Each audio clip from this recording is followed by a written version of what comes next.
Hello everyone! Ayan, nandito na naman ako.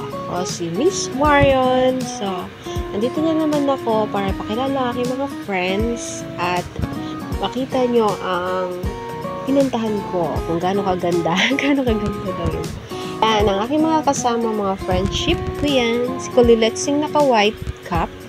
Si Nikki Veron naman yung naka-red.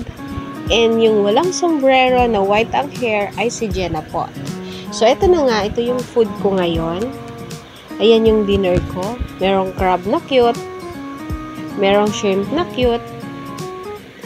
Yan. Tapos, merong mais. And, merong tahong na cute. O, diba? Puro cute. Ang sarap niyan, promise. At saka yung sauce niya, napakasarap pag nilabay sa rice. So, ayun na nga yun. Tayo'y kakain na, magkakamay. Gawa ng ating ulam ay kinakamay. Kailangan kamayin yan kasi himay-himayin. So, bago kami kumain, ayan, nag-picture-picture muna. Kasi ang tagal ng foods namin yan. 15 minutes pa yata. So, after nung kumain, punta kami sa kapihan, dyan lang din, sa tabi-tabi na rin yan, magkakasama halos lang din yan, sa tabi-tabi lang, ayan, kapi-kapi muna kami, tapos bumili ng cheesecake, yan, na masarap, pero matamis, kaya hindi ako gaano sa, cheesecake na yan. So, picture-picture din, then after that, napag-desisyonan namin, dahil mga busog pa kami, punta muna kami ng bodega.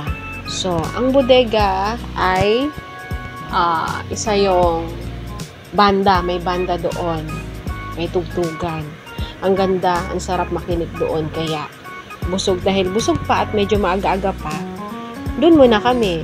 So, from San Pedro, Pampanga, kasi San Pedro, Pampanga yan eh. Ayan, kwentuhan muna tayo kasi medyo mahaba-haba pa yung takbo na yan. So, from San Pedro, Pampanga to, Dinalupihan, Bataan, sa bodega, ang pupuntahan namin. Bodega, Dinalupihan, Bataan. So, ang tawag doon? Nag-convoy na niyan kasi gawa ng pagpa-uwi niyan, kanya-kanya na eh. Kaya napag-desisyonan na mag-convoy na kasi iba-ibang way na yon.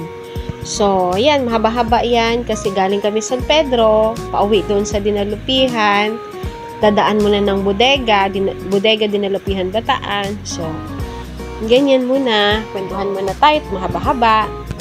Ayan yung nilakbay namin. So, ayan na nga, malapit-lapit na rin naman yan sa bodega. Pag may nakita kayong picture, doon na yon, bodega na yon, kasi picture lang yung na-save ko noon, hindi ako nakapag-video, at picture lang ng aming kinain. Tapos uminom lang naman kami ng konti, isang bote lang, 6% lang naman yun, hindi naman nakakalasing. Ayan siya, parang beer lang naman siya. Ayan siya, tapos umorder lang din kami ng food, diba, mga busog pa yan. So umabot kami ng, I think 12 AM, kung hindi ako nagkamali, ay magwa 1 yata, basta gano'n. So, ayan. Tapos na kami doon. Uwi na kami. Kanya-kanyang uwi na. At maraming salamat. Ako'y magpapasalamat na. Thank you for watching, guys. Bye, everyone!